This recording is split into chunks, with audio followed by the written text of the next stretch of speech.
안녕하세요. 민팡입니다. 2023년 7월 17일 월요일 오늘의 부동산 경매 낙찰 결과를 저와 함께 보시겠습니다. 오늘 월요일인데요. 전국 법원에서 상당히 많은 경매 물건들이 주인을 찾아갔네요. 총 323건의 부동산들이 새로운 주인을 맞이하게 됐습니다. 과연 어떤 물건들이 진행이 됐고 얼마나 많은 사람들이 입찰을 했고 또 얼마의 금액에 낙찰이 됐는지 저와 함께 살펴보는 시간을 갖도록 하겠습니다. 오늘 가장 높은 금액에 낙찰된 물건은 경남 고성, 강원도 고성이 아닌 경남 고성에 있는 공장이 되겠네요. 무려 토지 평수가 6,000평에 가까운 5,913평에 건물이 1,000평이 넘네요. 상당히 큰 공장인데요. JL 중공업이라는 이런 공장이 보이고 앞에 부지도 굉장히 넓죠. 주차하는 데는 전혀 문제가 없어 보입니다. 건물도 상당히 깨끗해 보이고요. 공장 건물이 보이고 그 옆에 부속 건물, 사무실이나 이런 또 직원들이 이용하는 그런 공간으로 보이는 건물들이 보이네요. 본관, 복지관, 컨테이너 박스도 보이고요. 상당한 규모가 느껴집니다. 이런 공장이 64억에 나왔는데 이게 53억에 단독으로 낙찰이 됐네요. 낙찰자를 보니까 JL 중공업 주식회사라고 돼 있어요. 아마도 소유자는 대화중공업인데 여기 지금 공장의 명칭을 봤을 때 JL 중공업으로 돼 있죠. 임차인이었는지는 정확히는 모르겠으나 어쨌든 여기 보시면은 5천만 원. 보증금 5천만 원의 신고는 하지 않았고 5천만 원으로 확인이 된다. 전세권까지 등기했고 그리고 2018년도에 공장 전체를 1억에 500만 원에 이렇게 임대를 한 것으로 보여지네요.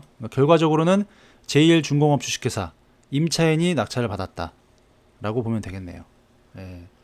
뭐 바람직하죠. 내가 지금 공장을 쓰고 있는데 월세를 한 달에 500만 원 내고 있다. 그런데 마침 이 공장이 경매로 나왔다더라. 그러면 내가 은행에 건물주한테 월세 500 낼 바에 은행에 이자를 내면 더 낫겠다. 그러면 내가 이참에 낙찰 받아버리겠다. 괜찮죠? 64억이니까 53억. 감정가 대비해서 10억 이상. 어쨌든 저렴하게 낙찰됐으니까 낙찰 받은 사람은 이제 걱정 없이 공장만 잘 운영하면 되시겠죠? 그게 훨씬 더 나은 선택이라고 저는 보여집니다. 자, 대전에 있는 근린 시설도 35억에 됐고요. 전국 부안, 송파, 헬리오시티 관심 많으시죠? 송파의 대장급에 있는 헬리오시티 엄청난 규모를 자랑하고 있죠.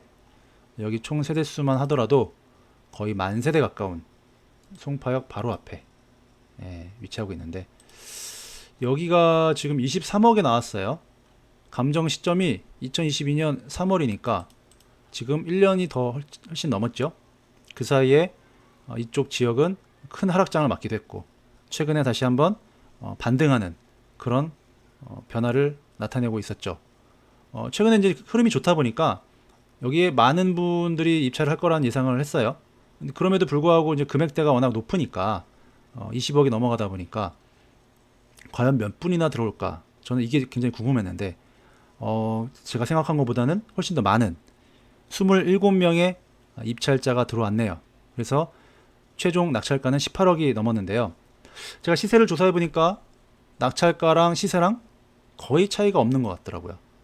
실제 나온 매물들도 18억대에서 19억 정도 매물들이 나온 걸로 봐서는 경매로 크게 저렴하게 산 것 같진 않다. 그도 그럴 것이 27명 거의 30명에 가까운 사람들이 들어왔다 보니까 당연히 저렴하게 낙찰받기는 어려웠겠죠. 어쨌든 실거주 목적이든 투자 목적이든 앞으로 송파, 가락동 그리고 헬리오시티의 미래가치에 베팅한 사람들은 이 금액대도 뭐 괜찮다고 생각할 수도 있겠지만 개인적으로 저에게는 그렇게 매력적인 금액은 아니었다라는 판단이 듭니다. 어쨌든 낙찰 받으신 분께는 축하의 말씀 드리고요. 참 대한민국에 돈 많은 사람들이 많아요. 27명이나 18억짜리 아파트, 20억이 호가하는 그런 아파트에 입찰할 정도면 사실 대출도 원활하지 않을 텐데 말이에요. 금액이 워낙 크기도 하고 세금도 마찬가지고 참 돈 많은 사람들이 많다라는 생각이 새삼 듭니다. 그리고 천안의 다가구도 나왔는데 1억 7천짜리가 17억짜리가 12억 단독으로 낙찰됐네요. 위치를 잠깐 볼까요? 위치를 보면 천안역에서 역세권은 아니고 천안역과 두정역 그 사이에 있는, 여기 지금 보면 천안 터미널이죠. 네, 터미널 있고 신세계 백화점 있고 앞에 여기 상권들이 이제 크게 있는데 요 뒤쪽에 보면은 요 천이 하나 지나가고요. 여기 뭐죠? 천안천 지나가고 그 뒤에 여기 아파트가 이제 구축들이 몇 개 있는데 그 사이에 들어가 있는 다가구네요. 뭐 입지상으로 교통은 이쪽이 나쁘지 않습니다. 역세권은 아니지만은 터미널에서 많이 또 이동을 하시고 이용을 많이 하시거든요. 그다음에 여기 좀 백화점도 있고 앞에 상권들이나 이런 것들이 잘 갖춰져 있기 때문에 입지는 썩 나쁘지 않으나 다만 조금 아쉬운 건 길이 조금 좁고 그리고 주차가 조금 애매한 부분이 좀 없지 않아 있겠네요. 그렇게 해서 지금 대학역은 다 없는 걸로 확인이 되고요. 인수할 게 없겠죠. 다만 이제 명도에 문제가 좀 있겠죠. 명도는 적당히 이사비 주고 명도를 하면 되겠지만은 어쨌든 지금 권리상의 하자는 없어 보이고 건물이 조금 연식이 2014년도니까 한 10년 정도 됐죠. 그런 거 해서 지금 이쪽 시세 원룸 투룸 전세 월세 시세 파악해가지고 한번 계산을 해보면 얼마 정도가 적절할지가 나오겠죠. 그렇게 해서 대출 같은 경우에는 이런 물건들은 이제 신탁 대출로 해가지고 방이 많다 보니까 방백이 들어가면 대출이 얼마 안 나오거든요. 그렇게 해서 대출을 적게는 한 70%, 80%까지 만들어서 진행을 하게 되면 뭐 월세든 전세 놓고 일부 상환하고 월세 받으면 또 수익률이 나오니까 그런 식으로 투자를 하는 거죠. 어쨌든 단독으로 낙찰이 됐네요. 70.89%에 12억이니까 뭐 전세, 월세 적절하게 세팅해서 가져가면 되겠죠. 아마 시세가 크게 올라갈 지역은 아닙니다. 아니지만은 아마 임대 수요는 그래도 괜찮을 거예요. 학교, 대학교도 있고 그다음에 뭐 직장인들 수요도 어느 정도 가능한 부분이니까 임대 놓기에는 그렇게 무리는 없을 것 같다. 자, 쭉쭉 보면은 10억대 물건들이 지나가고 있죠. 34%. 거제도에도 이제 이런 다가구가 많이 나오는데 사실 추천은 못 드리겠어요. 일단은 거제 지역에 대한 지금 상당히 좀 분위기가 안 좋기 때문에, 그리고 이쪽 지역 상권, 지역 산업이 많이 좀 저조하기 때문에 다가구 낙찰 받더라도 임대에 대해서 좀 문제가 있을 수 있기 때문에 그런 부분들이 좀 리스크가 크겠죠. 어쨌든 지금 들어가면 저렴하게는 낙찰이 가능합니다. 16억짜리가 5억 5천에 낙찰이 됐으니까 지금 가야만 좀 저렴하게는 낙찰 받을 수 있으나 문제는 전세 임대 매매가 잘 될지는 미리 확인이 필요한 부분이겠죠. 자, 그리고 농지, 주택, 수성구, 대구광역시 수성구 범어동. 범어동 좋죠. 수성구의 범어동이다. 자, 평수가 전용 35평이니까요. 감정가 11억에 무려 33명이나 들어왔네요. 위치를 보니까 여기 범어역, 대구은행역이 있고요. 앞에 한전부지가 있는데 이쪽에 범어, 월드 메리디앙, 이스턴 카운티. 주변 아파트 단지죠.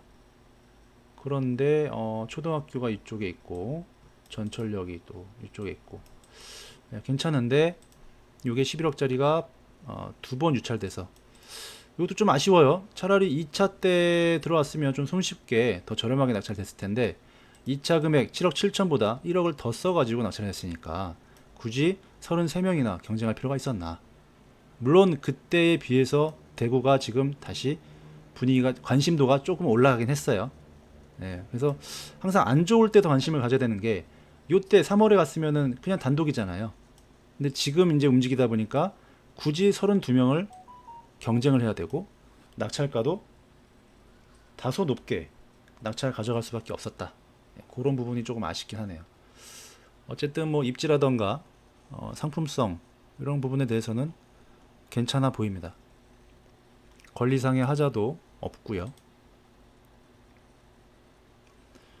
통영에 상가가 나왔네요. 근린 상가 2층에 전용 평수가 107평, 201호인데요.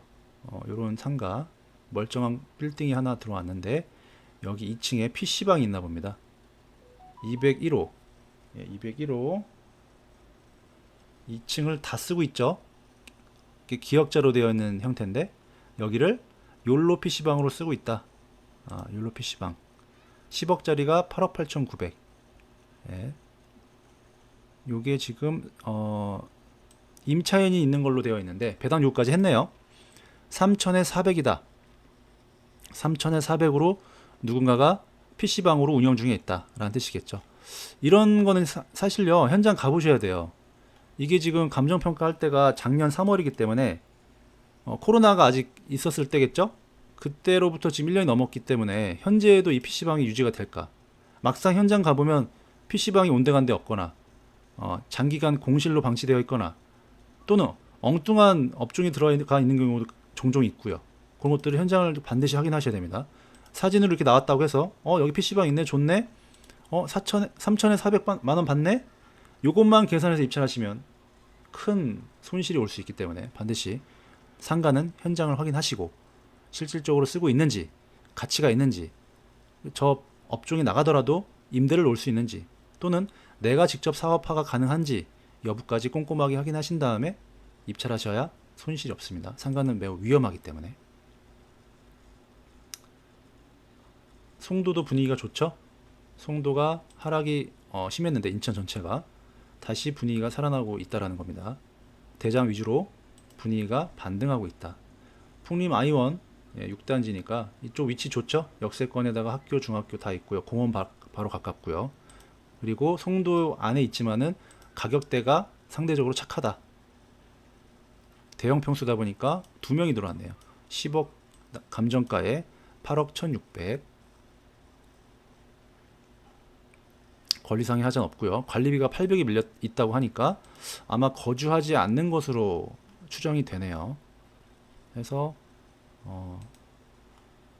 8억의 대형 평수 약 60평에 가까운 그런 널찍한 대형 아파트를 낙찰 받아 가셨네요. 방이 무려 5개예요. 5개, 거실도 넓고요. 드레스룸, 주방도 넓고요. 괜찮죠? 이왕이면 넓은 집에 살면 좋겠죠? 예, 넓은 집에 쾌적하게 거주할 수 있으면 좋겠죠. 근데 이제 여러 가지 비용적인 부분들만 부담이 없다면 괜찮겠죠. 창고, 공장도 나오고요. 그 다음에 통영의 상가 아까 층별로 다 나왔죠. 그리고 안동의 상가 1층짜리도 나왔는데 얘도 2명이 들어와서 많이 나왔군요. 건물에. 보증금 500에 월세 100만원이다. 근데 4억 5천에 낙찰 받아갔어요. 주식회사 스테이 법인이죠. 아마 임대를 500에 100만원 주려고 이 금액에 낙찰 받아가진 않았겠죠. 뭔가 다른 전략이 있지 않았을까. 직접 쓰거나 다르게 변형을 주기 위해서 아마 낙찰을 받아갔을 거라고 생각이 됩니다. 거제에 있는 숙박시설이 나왔네요. 숙박시설이라. 숙박시설. 예. 거제에서도 한참을 들어가야 되는 위치에 있네요. 거제에서도 한참을 들어가야 된다. 잘하면 바다 뷰가 나올 수 있겠네요. 바다 뷰가 나올 수 있겠다. 근데 로드 뷰가 안 되니까 아마 이 지대가 좀 높을 거예요. 산 쪽에 가깝기 때문에. 그럼 여기서 바다 뷰가 전망이 나오겠다. 건물 형태는 나쁘지 않죠. 여기서 이렇게 바다 뷰가 나오죠. 예, 뷰가 멋있게 나오네요. 이 정도면은 조금만 지금 다 비어 있는데 거실에서도 바다가 보입니다. 조금만 신경을 쓰면 이쁜 물건이 될 수 있겠어요. 일단 형태가 다 살아 있고 조금 이제 인테리어나 이런 쪽으로 소품 쪽으로 좀 힘을 주면, 그리고 홍보 마케팅만 좀 하면 사람들을 끌어들일 수 있겠죠. 그래서 뭐 숙박업으로 이용하셔도 되고, 펜션, 뭐 에어비앤비, 뭐 그런 식으로, 아니면 내가 개인 별장으로 쓰겠다 그래도 좋겠죠. 7억짜리가 4억 3천, 두 명이 들어왔네요. 그래서 어떤 계획이 있어야겠죠. 이런 물건을 하려면 그냥 일단 싸니까 사겠다 그러면 안 되겠죠. 이거를 어떻게 내가 가치를 불어넣어서 이걸 어떻게 극대화 시킬 것이냐, 그런 전략이 바탕이 돼야겠죠. 괜찮습니다. 이 정도면은 120평에 건물이 130평이 나오니까 2층으로 되어 있는 것 같아요. 1층, 2층. 이쪽 근처에 거주하시거나 뭐 이쪽에 연고가 있는 분들한테는 좋은 기회가 되겠죠.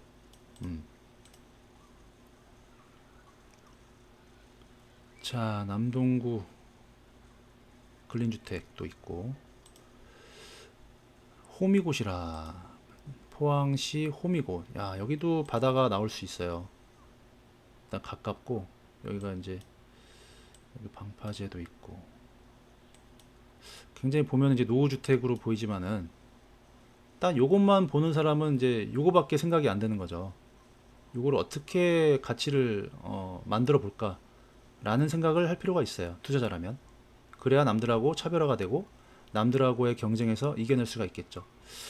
전체적으로 주변이 좀 황량한 느낌이 들긴 합니다. 사진상으로 봤을 때 황량한 느낌이고, 이쪽이 어떤 주거 지역이 아니고 그러니까 논밭이 있는 그런 느낌으로 보여져요. 그래서 사람이 많이 오기에는 조금 제약이 많겠다.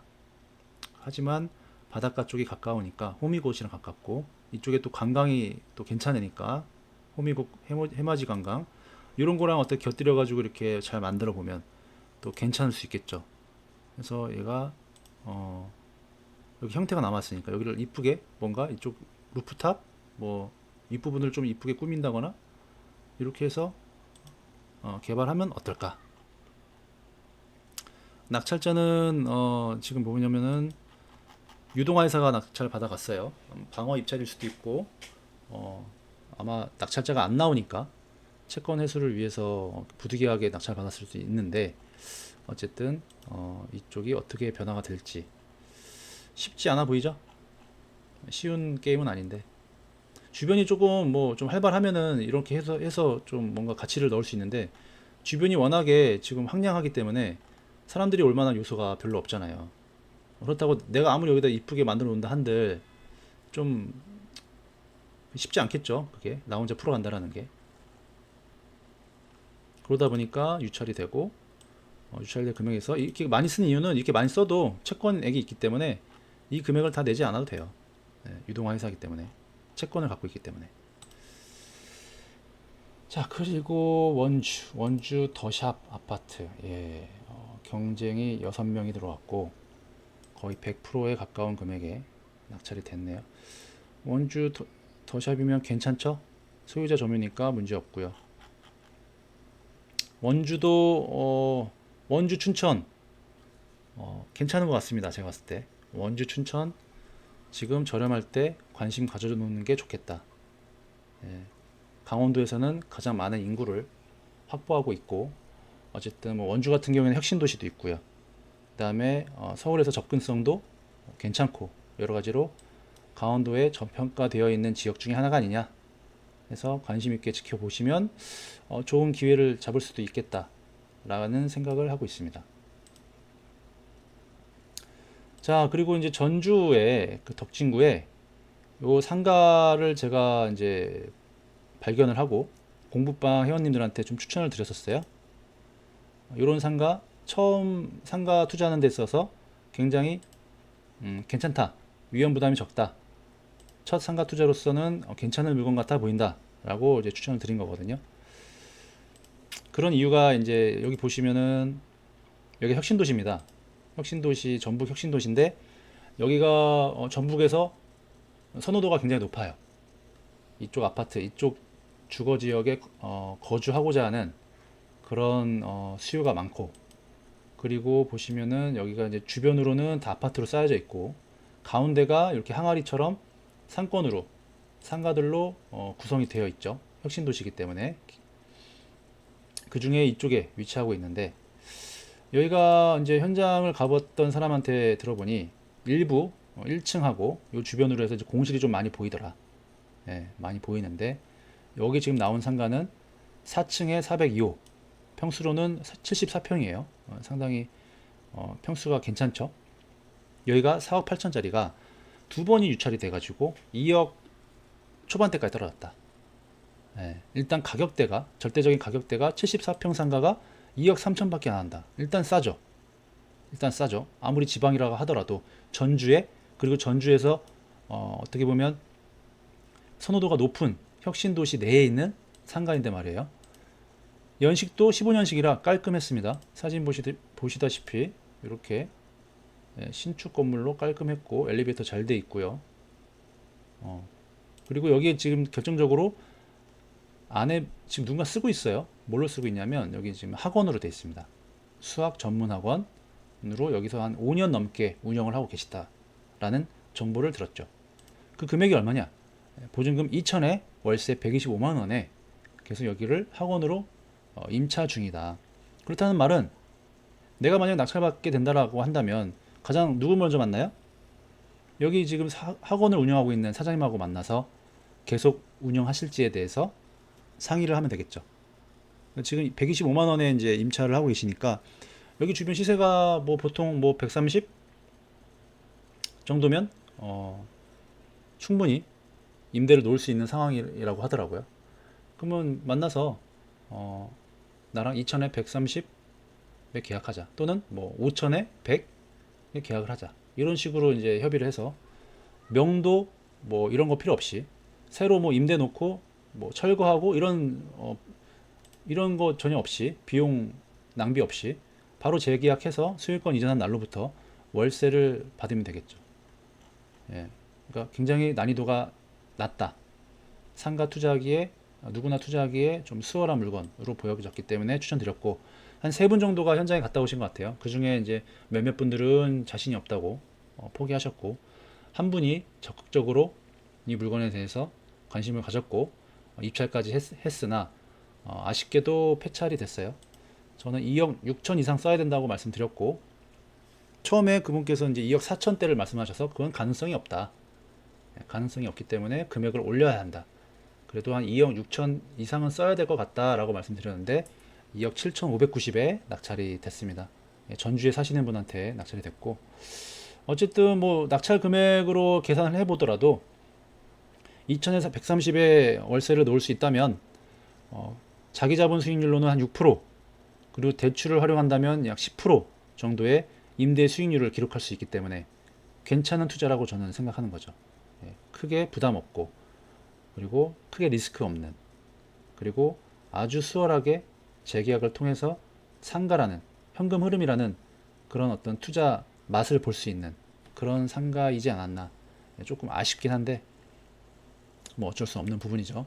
어쨌든 이런 상가를 통해서 내가 입지 조사를 하고 시세 분석을 하고 수익률 계산을 해서 입찰까지 했다라는 거에 대해서는 굉장히 큰 경험치가 될 거예요.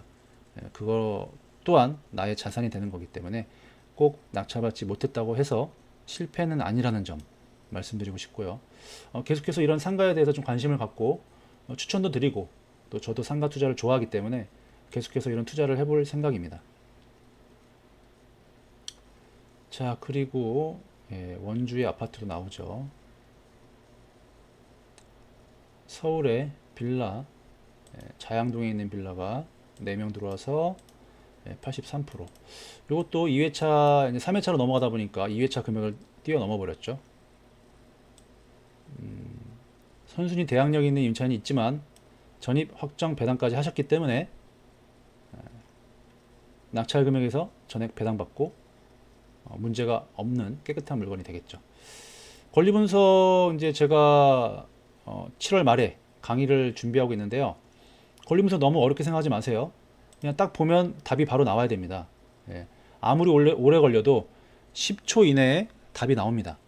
그런 저의 권리 분석 방법을 여러분들한테 좀 알려드리기 위해서 특강을 준비했으니까 관심 있는 분들은 영상 댓글, 고정 댓글로 확인해 보시면 될 것 같습니다. 자, 그리고 서울 불로동의 이 아파트도 제가 좀 추천을 드릴까 했었는데 좀 기대치보다는 높게 낙찰이 됐어요.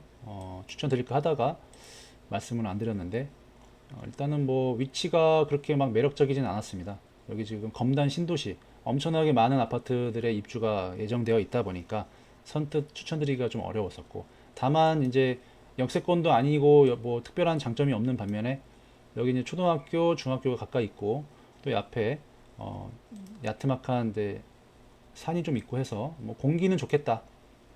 공기는 좋겠다. 그리고 어쨌든 김포에서 이 서울 쪽으로 접근할 수 있는 그 거리가 가깝기 때문에 나쁘진 않아 보였는데, 역시나 19명이 들어와서 지금 2억 3천에 낙찰됐으니까요. 이전에 한번 이제 미납이 됐는데 요거는 금액을 너무 많이 썼기 때문에 그래요. 시세 대비 금액이 너무 높았다. 그래서 미납을 한 걸로 저는 생각이 되고, 지금 한 2억 4천 정도 하거든요. 2억 4천 정도가 시세라고 봤을 때 2억 3천에 낙찰이 됐으니까 사실 너무 이렇게 저렴하게 낙찰받은 건 아닌 것 같아요. 그래서 추천드리지 않았고, 이런 물건들도 한번 볼 필요가 있다. 네, 이제 3억대로 넘어왔고요. 2억 이하로 물건들이 넘어왔는데 오늘 워낙 물건들이 많다 보니까 300건이 넘는 낙찰 물건들이 있다 보니까 시간이 좀 더 걸리네요. 포항이 아파트가 46명이나 들어왔어요. 예. 자, 지방에 사람들이 관심이 많습니다. 지방 지금 시장이 안 좋기 때문에 저렴하게 살 수 있다라는 그런 기대치가 지방에서는 계속 나오고 있거든요. 여기도 14년식이니까 연식 괜찮고요. 학교, 여기 검찰청, 뭐 법원까지 있고 앞에 상권들이 일부 있고요. 괜찮죠? 여기 병원도 있고, 그 다음에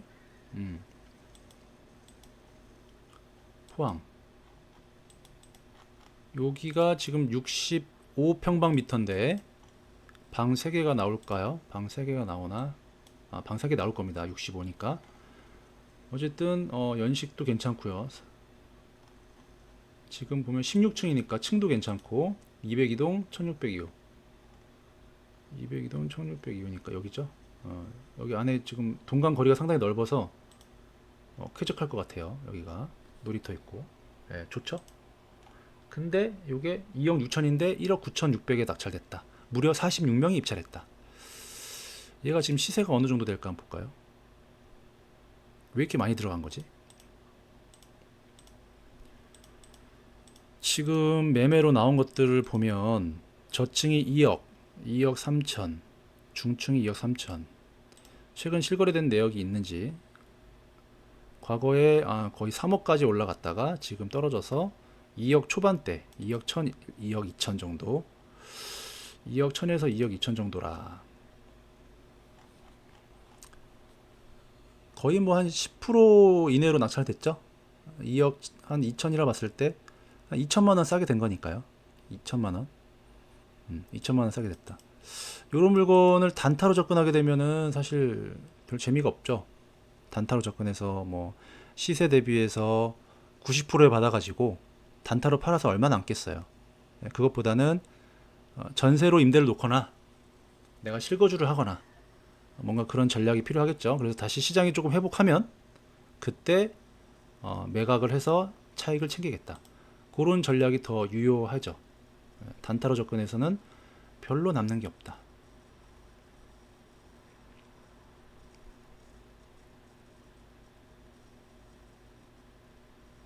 요 물건도 같이 한번 투자를 해볼까 고민을 했었는데, 암사동에 있는 삼성 광나루 아파트예요. 여기 보면은 암사역에서 도보권에 있죠. 그리고 여기 생태공원도 가깝고 한강, 학교도 큰 길을 건너야 되긴 하지만 육교가 있긴 하지만 어쨌든 학교도 가깝고 전반적으로 연식도 공인연식이니까 한 20년 됐죠. 뭐 세대수는 많지는 않아도 거의 500세대 정도 되니까 여러 가지로 나쁘지 않았어요. 그리고 백사동에 1004호니까요. 층도 괜찮고 괜찮았는데 요게 이제 전체가 나온 게 아니라 여기서 85제곱 84제곱 아파트 전체에서 385분의 70 지분만 나온 케이스였죠. 이게 전체 금액이 한 11억 정도 한다고 합니다. 전체가 나왔을 때는 한 11억 정도 한다. 그 중에 지분 비율대로 나눴을 때는 약 한 2억 원 정도의 가치가 있겠다. 2억 원 정도. 그래서 요거를 지금 1억 4천까지 떨어졌으니까 1억 한 6천대에 낙찰 받아서 공유자들하고 협상을 해서 또는 소송을 통해서 매각을 하면은 조금 수익이 나지 않을까라는 생각을 했었는데 역시나 공유자 우선 매수가 들어왔네요. 이게 우선 매수가 들어올 가능성이 높았던 이유가 이 땡땡이라는 분이 여기에 지금 거주하고 있는 걸로 확인이 돼요. 이 물건에 공유자인 거죠. 공유자이면서 이곳에 지금 전입을 하고 거주하고 있는 것으로 확인된다. 그러다 보니까 어떻게 돼요? 공유자 우선 매수 들어올 가능성이 더 높겠죠. 내가 거주하고 있으니까 이거 뺏기면 쫓겨나야 되잖아요. 불편한 일들이 생기니까 그럴 바엔 내가 낙찰 받아버리겠다. 공유자 우선 매수 하겠다. 요럴 가능성이 높겠죠. 그래서 어느 정도 짐작을 했는데 역시나 공유자 우선 매수가 들어왔고 다행히 요분들은 자신의 소중한 재산을 지킬 수가 있게 되겠네요. 이런 물건도 관심을 갖고 있습니다. 송파. 네. 자, 1억대 이하 물건으로 이제 넘어가 보면은 2억대 이하 물건으로 넘어가 보면 이제 지방 쪽에 물건이 아무래도 많겠죠. 네, 서울보다는 지방 쪽에 소액 물건들이 훨씬 더 많다. 요 목포에 나온 아파트도 제가 추천을 드렸어요. 여기 지금 위치를 보면 여기가 목포 시청에서는 좀 거리가 있고요. 여기 영산강 바로 앞에 있는 목포 평화의 광장 요 안에 있는 그 아파트인데 이쪽이 괜찮은 게요. 일단 상권도 괜찮게 잘 갖춰져 있고요. 롯데마트, CGV 뭐 기본적인 상권들이 갖춰져 있고 이쪽에 이제 그 넘어가면 바로 초등학교도 있고요. 그리고 아파트 단지가 좀 잘 돼 있고 이쪽에 또 임대 수요나 이런 수요가 많더라고요. 그러다 보니까 이제 가격도 크게 오르내리지 않았고 안정적으로 또 구축이 되어 있었고 잘만 받으면 단타로도 충분히 수익이 남겠다 그런 생각을 했는데 한 가지 문제가 있었죠. 여기 오땡땡님이 전입을 2015년도에 하고 있다. 근데 전혀 어떤 배당 신고나 보증금 확인이 안 되고 있는 상황에서 지금 보면은 근저당이 17년도이기 때문에 이 오땡땡님의 전입 일자가 더 빨라요. 그럼 어떻게 돼요? 대항력 있는 임차인이 되겠죠. 임차인이라고 한다면 그럼 이분의 전세금을 낙찰자가 전액 인수해야 될 수도 있단 말이에요. 그런 위험성이 있다 보니까 경쟁은 좀 줄어들겠다. 왜? 초보자들이 접근하기에는 좀 애매하니까. 그래서 이 물건을 제가 분석해 본 결과 결과적으로는 문제가 없는 물건으로 확인을 했고 그래서 제가 과감하게 투자해 보셔라 라고 공부방에 추천을 드렸던 물건입니다. 그래서 오늘 결과가 나왔는데 한 분이 입찰했어요. 우리 회원분 중에 목포를 직접 가겠다라고 하셔서 직접 가지 마라. 넌 멀다. 대리 입찰을 맡겨라. 11만 원이면 된다. 해가지고 대리 입찰을 맡겨서 간편하게 입찰했고 결과적으로는 2등으로 아쉽게 떨어졌지만 어쨌든 가지 않았기 때문에 내상이 좀 덜 입혀진 거죠. 다행히 시간 낭비는 막을 수 있었다. 조금 아쉬워요. 우리는 1억 4,600 정도로 봤거든요. 근데 1억 4,800에 들어오는 바람에 조금 아쉽게 됐지만은 어쨌든 이러한 이제 약간 리스크가 경쟁을 많이 줄이는 그런 효과를 낸 겁니다. 네, 그렇게 해서 이게 지금 1억 7천 정도 가니까요. 1억 7천 정도에 뭐 수리하지 않고 바로 팔아도 단타로 했을 때 매매 사업자로 했을 때 충분히 1억 이상, 1억이 아니라 1,000만 원 이상, 1,000에서 1,500만 원은 단타로 수익을 낼 수 있는 금액대였다. 그래서 조금 아쉬움이 남는 그런 상황이었습니다. 어쨌든 지방의 저가주택 약간의 리스크가 포함되어 있는 이런 물건들을 잘 공략하시면 경쟁하지 않고도 단기 수익을 낼 수 있는 그런 틈새가 아직도 있기 때문에 여러분들 계속해서 물건 찾고 조사하고 관심 갖고 임장 가보셔야 됩니다. 그래서 이런 물건들이 계속해서 나와요. 이렇게 해서 이런 물건 계속 제가 찾아가지고 추천드리고 낙찰 받아서 물건 처리하는 내용들을 과정들을 유튜브나 블로그를 통해서 소개해 드릴 거니까 많이 관심 가져주시면 감사하겠습니다. 자, 그래서 거제, 통영 이쪽에 물건들이 아무래도 많네요. 예, 대구, 천안의 주택도 나오고, 예, 선박도 나오고, 농지, 주택, 다세대, 예, 빌라도 나오고요. 원주의 오피스텔도 이렇게 나왔네요. 오피스텔 이렇게 보면 원룸이죠. 7평이니까 원룸 오피스텔. 뭐가 중요합니까? 여기서는 원룸 오피스텔은 월세 금액이 중요해요. 월세 놓고 이자 내고 얼마 남는지, 그 수익률이 괜찮은지가 중요합니다. 어쨌든 1억 1000짜리를 8,600에 낙찰 받았으니까, 예, 단독이네요. 여기서 한 월세가, 시세는 얼마인지 모르겠으나 월세가 한 50만 원 나오면 굉장히 좋은 거고요. 50만 원 정도. 예, 한 40만 원 나오면 그냥 전향이고요. 예, 그렇게 보시면 되겠죠. 지금 나온 매물들 볼까요? 지금 얘가 25평방미터니까 지금 월세로 나온 아이들이 있는지, 월세 하나가 있는데 500에 55만 원이래요. 자, 500에 55만 원 같은 평수인데, 야, 이 정도로 만약에 임대를 뽑을 수 있다. 그러면 수익률이 굉장히 좋습니다. 수익률이 굉장히 좋다. 1000에 45, 500에 50. 예, 한 500에 50 정도면 나가겠네요. 여기다가 이제 옵션 같은 거 좀 더 넣고 뭐 도배장판에 조명 바꿔주고 하면은 55만 원까지 가능하겠네요. 그렇게 했을 때 낙찰 가격이 8,600이니까 상당히 수익률이 괜찮죠. 자, 50에 50만 원이라 치고 12개월이죠. 그러면 1년 임대 수익률이 600이에요. 600. 자, 500에 50에 났다. 그러면은 600만 원에서 나누기 총 들어간 돈이 얼마입니까? 대출 없다고 치고.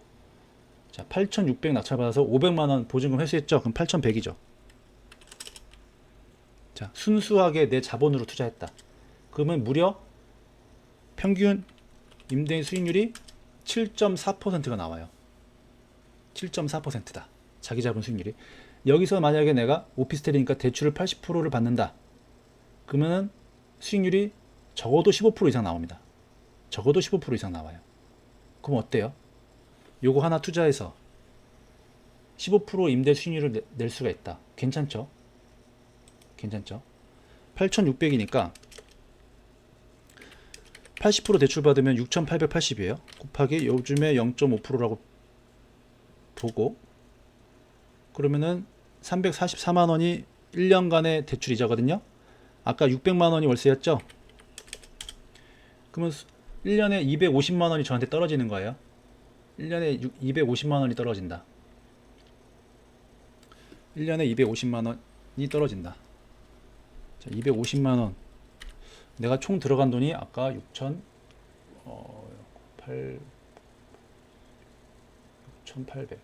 1000만 원. 보증금 500만 원 회수하니까 한 1,500만 원 들어간다고 치자고요. 그럼 어떻게 돼요? 대출 받아서 대출 80% 받아가지고 월세 받은 걸로 이자 내고 남은 수익을 가지고 수익률 계산했을 때는 무려 16%의 임대 수익률이 나온다. 이 정도 나옵니다. 그럼 괜찮죠? 괜찮잖아요. 이 정도면 어디 가서 이렇게 수익을 얻어요. 예. 이렇게 월세 받다가 나중에 팔면 되겠죠.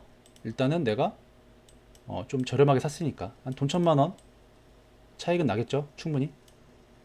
그럼 월세 받다가 나중에 1,000만 원 정도의 시세 차익을 얻을 수가 있다. 굉장히 간단한 투자이면서 안전하고 확실하고 쉬운 투자가 되겠죠. 이걸 법인으로 해도 되고 내가 개인으로 해도 되고 개인 사업자로 해도 되고 가능합니다. 자, 이렇게 해서 이제 1억 이하 물건들, 이제 소액 자본이거나 채수가 많으신 분들은 1억 이하, 공시가 1억 이하 물건이라던가 소액 금액대 물건을 투자해서 수익을 낼 수가 있겠죠. 이렇게 보시면 되겠습니다. 그리고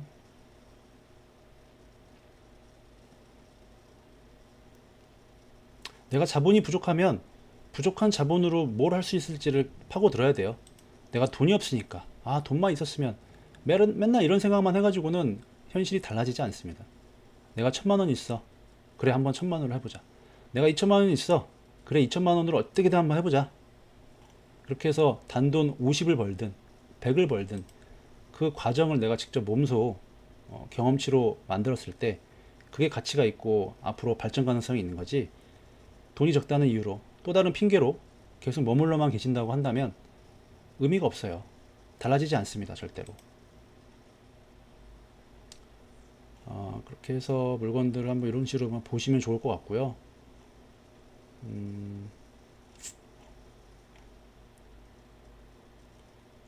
자, 사진 보고 주소 보고 금액대 보고 이렇게 해서 낙찰된 것들을 하나씩 열어보시면, 그래, 요즘에 이 지역에 이런 물건들이 이렇게 들어오는구나, 이 정도 금액에 낙찰되는구나, 이런 감들을 계속 유지하는 게 중요합니다.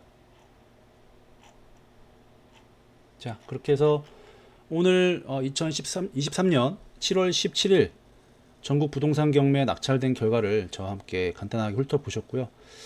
관심이 가는 물건도 있었고 또 의외의 물건도 있었습니다. 어쨌든 꾸준하게 물건을 보고 결과를 보고, 그리고 또 개찰하기 전에 내가 직접 입찰한다면 얼마를 쓸 건지 모의 입찰도 해보는 그런 습관들을 들인다고 한다면 여러분들 경매에 대해서 조금 더 감을 찾고 경매로 낙찰받고 수익 내는데 큰 도움이 될 거라고 믿습니다.